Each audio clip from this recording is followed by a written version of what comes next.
ओम श्री परमात्मने नमः।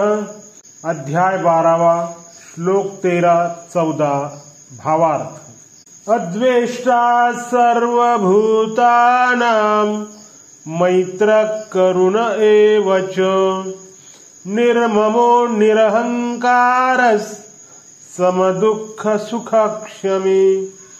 सन्तुष्टः सततं योगी यतात्मा दृढनिश्चयः मय्यर्पितमनो बुद्धिर् यो मद्भक्तः स मे प्रियः।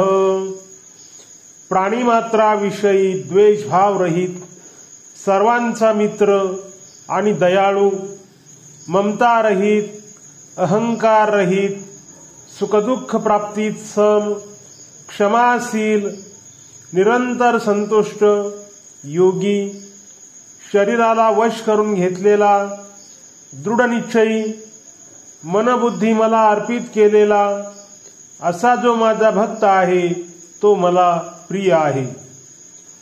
अद्वेष्टा सर्वभूतानां, अनिष्ट करणाऱ्यांचे दोन प्रकार आहेत। इष्टाच्या प्राप्तीत अर्थात धन, मान, सन्मान, आदर, सत्कार इत्यादीच्या प्राप्तीत बाधा निर्माण करणारे आणि अनिष्ट पदार्थ, क्रिया, व्यक्ती, घटना इत्यादीशी संयोग करविणारे। भक्ताच्या शरीर, मन, बुद्धी, इंद्रिये आणि सिद्धांताच्या प्रतिकूल मग कोणी कितीही कोणत्याही प्रकारचा व्यवहार करो, इष्टाच्या प्राप्तीत बाधा आणो, कोणत्याही प्रकारची आर्थिक आणि शारीरिक हानी करो, परंतु भक्ताच्या अंतःकरणात त्याच्याविषयी कधीही किंचित मात्रही द्वेष नसतो, कारण तो प्राणीमात्रात आपल्या प्रभूलाच व्याप्त पाहतो। अशा स्थितीत तो विरोध करील तर कोणाशी करील। एवढंच नाही, तो तर अनिष्ट करणाऱ्यांच्या सर्व क्रियांनाही भगवंताच्या कृपेने पूर्ण असलेले मंगलमय विधानच मानतो। प्राणी मात्र स्वरूपाने भगवंताचेच अंश आहेत, म्हणून कोण्याही प्राण्याविषयी थोडाही द्वेषभाव असणे भगवंताविषयी द्वेष होतो। म्हणूनच कोण्याही प्राण्याविषयी द्वेष राहिल्यास भगवंताशी अभिन्नता तसेच अनन्य प्रेम होऊ शकत नाही। प्राणीमात्राविषयी द्वेषभाव रहित झाल्यावरच भगवंताचे ठिकाणी पूर्ण प्रेम होऊ शकते। म्हणून भक्ताचे ठिकाणी प्राणीमात्राविषयी द्वेषाचा संपूर्णपणे अभाव असतो। मैत्रः करुण एव च, भक्ताच्या अंतःकरणात प्राणीमात्राविषयी केवळ द्वेषाचा अत्यंत अभावच नसतो, तर संपूर्ण प्राण्याविषयी भगवद्भाव झाल्याने त्याचा सर्वांशी मैत्री आणि दयेचा व्यवहार होतो। भगवान प्राणीमात्रांचे सुहृद आहेत, सुहृदम सर्वभूतानां। भगवंताचा स्वभाव भक्तामध्ये प्रतिबिंबित झाल्या कारणाने भक्तही संपूर्ण प्राण्यांचा सुहृद होतो। सुहृद सर्व देहिनां, म्हणून भक्ताचाही सर्व प्राण्याविषयी निस्वार्थ व स्वाभाविकच मैत्री आणि दयेचा भाव राहतो। आपले अनिष्ट करणाराशीही भक्ताकडून मित्रतेचा व्यवहार होत असतो, कारण त्याचा भाव असा असतो की अनिष्ट कारणाने अनिष्ट रूपात भगवंताचे विधानच प्रस्तुत केले आहे, म्हणून त्याने जे काही केले आहे माझ्यासाठी योग्यच केले आहे, कारण भगवंताचे विधान सदैव मंगलमय असते। एवढेच नव्हे तर भक्त असे समजतो की माझे अनिष्ट करणारा अनिष्टाविषयी निमित्त होऊन माझ्या पूर्वकृत पाप कर्मांचा नाश करत आहे, म्हणून तो विशेष रूपाने आदराचा पात्र आहे। सर्व साधकांच्या मनात हा भाव राहतो आणि राहिलाही पाहिजे की त्याचे अनिष्ट करणारा त्याच्या मागील पापांचे फळ भोगून त्याला शुद्ध करत आहे। जर सामान्य साधकाचे ठिकाणी अनिष्ट करणाऱ्याविषयी मैत्री आणि करुणेचा भाव राहतो, तर मग सिद्ध भक्ताविषयी काय बोलायचे आहे। सिद्ध भक्ताचा त्याच्याशिवाय त्याच्याविषयी काय सर्व प्राणीमात्राविषयी मैत्री आणि दयेचा विलक्षण भाव राहतो। पातंजल योग दर्शनामध्ये चित्तशुद्धीचे 4 हेतू सांगितले गेले आहेत. मैत्री, करुणा, मुदितोपेक्षानां, सुखदुःख पुण्याविषयानां भवत निश्चित प्रसादम. सुखी असणाऱ्याविषयी मैत्री, दुःखी असणाऱ्याविषयी करुणा, पुण्यात्म्याविषयी प्रसन्नता आणि पापात्म्याविषयी उपेक्षा असे भाव ठेवल्याने चित्तात शुद्धता येते. परंतु भगवंतांनी या 4 हेतूंना 2 मध्ये विभक्त केले आहे. मैत्रच करुणः. तात्पर्य, सिद्ध भक्ताचा सुखी आणि पुण्यात्म्याविषयी मैत्रीचा भाव असतो, दुःखी आणि पापात्म्याविषयी करुणेचा भाव राहतो. दुःखी व्यक्तीपेक्षा दुःख देणाऱ्यावर दया केली पाहिजे, कारण दुःखी व्यक्ती तर पापापासून मुक्त होत आहे, परंतु दुःख देणारा नवीन पाप करत आहे. म्हणून दुःख देणारा दयेचा विशेष पात्र आहे. निर्ममः. जरी भक्ताचा प्राणीमात्राविषयी स्वाभाविक मैत्री आणि करुणेचा भाव राहतो, तरी पण त्याची कोणाविषयी किंचित मात्रही ममता नसते. प्राणी आणि पदार्थाविषयी ममताच मनुष्याच्या संसार बंधनाला कारण होते. भक्त ममता रहित असतो. त्याचे आपले म्हणविले जाणारे शरीर, इंद्रिये, मन आणि बुद्धी याविषयीही मुळीच ममता नसते. साधकाकडून ही चूक होत असते की तो प्राणी आणि पदार्थावरील तर ममता हटविण्याचा प्रयत्न करतो, परंतु आपल्या शरीर, मन, बुद्धी आणि इंद्रिये यांच्यावरील ममता हटविण्याकडे तो विशेष लक्ष देत नाही. म्हणूनच तो सर्वथा निर्मम होऊ शकत नाही. निरहंकारः. शरीर, इंद्रिये आणि जड पदार्थांना आपले स्वरूप मानल्याने अहंकार उत्पन्न होत असतो. भक्ताची आपल्या शरीराधिकाविषयी किंचित मात्रही अहमबुद्धी नसल्या कारणाने, तसेच केवळ भगवंताशी असलेल्या आपल्या नित्य संबंधाचा अनुभव झाल्यामुळे त्याच्या अंतःकरणात आपोआप श्रेष्ठ, दिव्य, अलौकिक गुण प्रगट होऊ लागतात. या गुणांनाही तो आपले गुण मानत नाही, तर भगवंताचे समजतो. सतचे असल्या कारणानेच हे गुण सद्गुण म्हटले जातात. अशा स्थितीत भक्त त्यांना आपले कसे काय मानू शकतो? म्हणून तो सर्वथा अहंकार रहित असतो. समदुःख सुखः.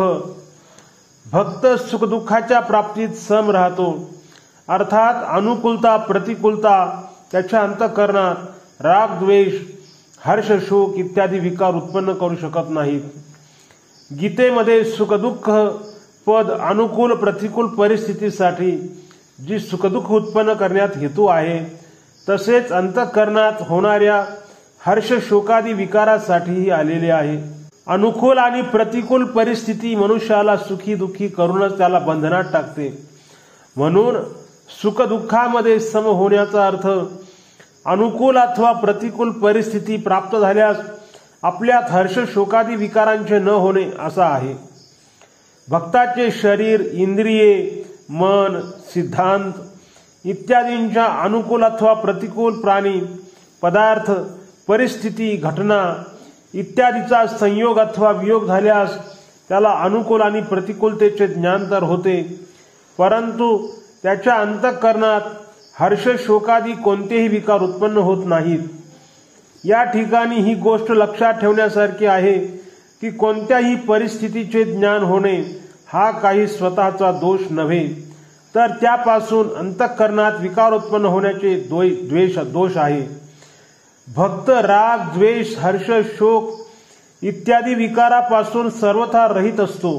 जसे प्रारब्धानुसार भक्ताच्या शरीरात कोणता रोग झाल्यास त्याला शारीरिक दुःखाचे ज्ञान तर होईल, परंतु त्याच्या अंतःकरणात कोणत्याही प्रकारचा विकार उत्पन्न होणार नाही. क्षमी. आपला कोणताही अपराध करणारास कोणत्याही प्रकारचा दंड देण्याची इच्छा न ठेवता त्याला क्षमा करणारास क्षमी म्हणतात. भक्ताच्या लक्षणात प्रथम अद्वेष्टापद देऊन भगवंतांनी भक्ताच्या ठिकाणी आपला अपराध करणाऱ्याविषयी द्वेषाचा अभाव सांगितला. आता येथे क्षमी पदाने हे सांगत आहेत की भक्ताच्या ठिकाणी आपला अपराध करणाऱ्याविषयी असा भाव राहत असतो की त्याला भगवंताकडून अथवा अन्य कोणाकडूनही दंड मिळू नये असा क्षमाभाव असणं ही भक्ताची एक विशेषता आहे. संतुष्ट सततम. जीवाला मनाच्या अनुकूल प्राणी, पदार्थ, घटना, परिस्थिती इत्यादीच्या संयोगात आणि मनाच्या प्रतिकूल प्राणी, पदार्थ, घटना, परिस्थिती इत्यादीच्या वियोगात एक संतोष असतो. पदार्थ विजातीय आणि अनित्य असल्या कारणाने हा संतोष स्थायी राहू शकत नाही. जीव स्वतः नित्य असल्या कारणाने त्याला नित्य परमात्म्याच्या अनुभूतीनेच वास्तविक आणि स्थायी संतोष होत असतो. भगवत प्राप्ती झाल्यावर भक्त नित्य निरंतर संतुष्ट असतो, कारण त्याचा भगवंताशी कधी वियोग होत नाही आणि त्याला नाशवान संसाराची कोणती आवश्यकताही राहत नाही. म्हणून त्याच्या असंतोषाचे कोणतेही कारण राहत नसते.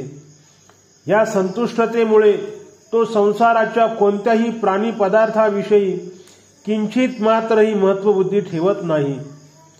संतुष्ट या पदाबरोबर सततम पद देऊन भगवंतानी भक्ताच्या त्या नित्य निरंतर राहणाऱ्या संतोषाकडेच लक्ष वेधले आहे, ज्या संतोषात कधी कोणता फरक पडत नाही आणि कधी फरक पडण्याची शक्यताही राहत नाही. कर्मयोग, ज्ञानयोग आणि भक्तियोग कोणत्याही योग मार्गाने सिद्धी प्राप्त करणाऱ्या महापुरुषाच्या ठिकाणी अशी संतुष्टता की जी वास्तविक असते ती निरंतर राहत असते. योगी भक्तियोग द्वारा परमात्म्याला प्राप्त झालेल्या पुरुषाचे नाव या ठिकाणी योगी आहे.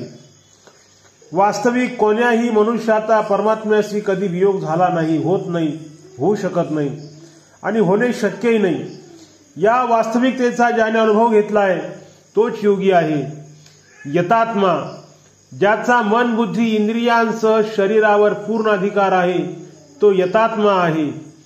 सिद्ध भक्ताला मन, बुद्धी इत्यादी वश करावे लागत नाही, तर ते स्वाभाविकच त्याच्या ताब्यात राहतात.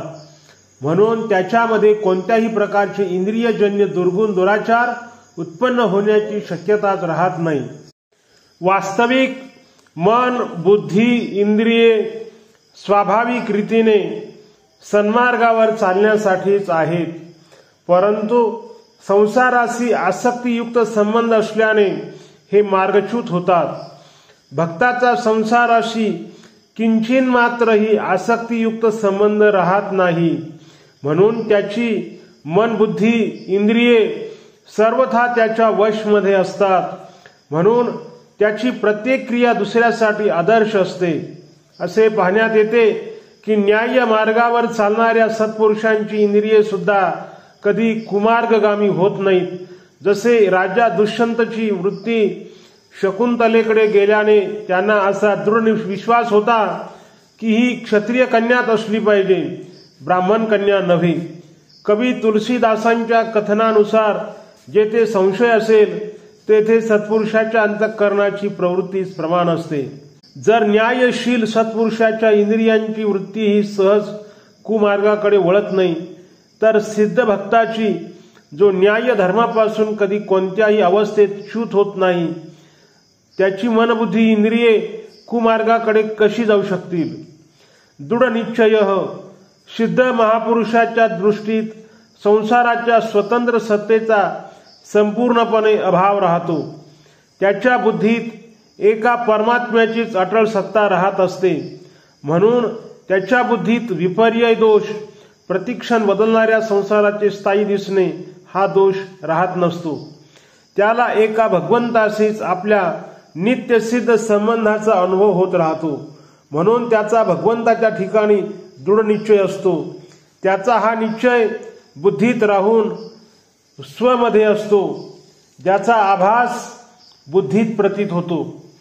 संसाराची स्वतंत्र सत्ता मानल्याने अथवा संसाराशी आपला संबंध मानल्यानेच बुद्धीत विपर्यय आणि संशयरूपी दोष उत्पन्न होत असतो. विपर्यय आणि संशयुक्त बुद्धी कधी स्थिर नसते. ज्ञानी आणि अज्ञानी पुरुषाच्या बुद्धीच्या निश्चयातही फरक असतो. स्वरूपात तर दोन्ही समान असतात. अज्ञानाच्या बुद्धीत संसाराची सत्ता आणि त्याचे महत्त्व राहते, परंतु सिद्ध भक्ताच्या बुद्धीत एका भगवंताशिवाय संसारातील कोणत्याही वस्तूची स्वतंत्र सत्ता राहत नाही आणि त्याचे कोणते महत्त्वही राहत नाही. म्हणून त्याची बुद्धी विपर्यय आणि संशय या दोन्ही दोषापासून संपूर्णपणे रहित असते आणि त्याचा केवळ परमात्म्याविषयीच दृढ निश्चय असतो. मय्यर्पित मनोबुद्धीही, जेव्हा साधक एकमात्र भगवत प्राप्तीलाच आपला उद्देश ठरवितो आणि स्वतः भगवंताचाच होऊन जातो, वास्तविक तो तसाच आहे, तेव्हा त्याचे मन बुद्धीही आपोआप भगवंतात लागतात. तर मग सिद्ध भक्ताचे मन बुद्धी भगवंताला अर्पित राहतील. हे काय सांगावे लागेल काय. जेथे प्रीती असते तेथे स्वाभाविकच मनुष्याचे मन आकृष्ट होत असते आणि मनुष्य ज्याला सिद्धांताने श्रेष्ठ समजतो त्या ठिकाणी त्याची बुद्धी स्वाभाविकच सरस होते. भक्तासाठी भगवंतापेक्षा अधिक कोणी प्रिय आणि श्रेष्ठ नसतोच. भक्त तर मनबुद्धीवर आपला अधिकारही मानत नाही, तो तर त्यांना सर्वथा भगवंताचेच मानतो. म्हणून त्याचे मनबुद्धी स्वाभाविकच भगवंताच्या ठिकाणी तल्लीन राहतात. यह भक्त समे प्रिय, भगवंताला तर सर्व प्रिय आहेत, परंतु भक्ताचे प्रेम भगवंताशिवाय अन्यत्र कुठेही नसते. अशा स्थितीत ये यथा माम प्रपद्यन्ते तांस तथैव भजाम्यहम या प्रतिज्ञेनुसार भगवंतालाही भक्त प्रिय असतो. ओ